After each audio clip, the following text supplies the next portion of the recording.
আমার মালিক ডাক দিয়া বলে ফেরেশতারা রে তাড়াতাড়ি কর, আমি এই বান্দাগুলোরে আর ঘুরাইতে পারবো।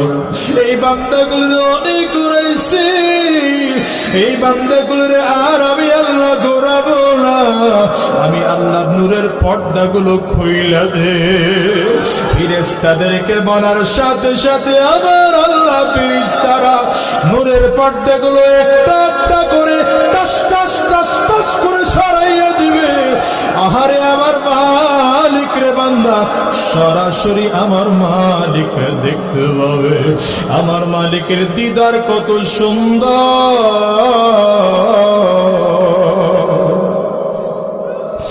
আমার মালিকের দিকে তাকাইয়া থাকবে বান্দা, ৭০,০০০ বছর চলে যাবে। ১০০০ বছরের মধ্যে বান্দা চোখের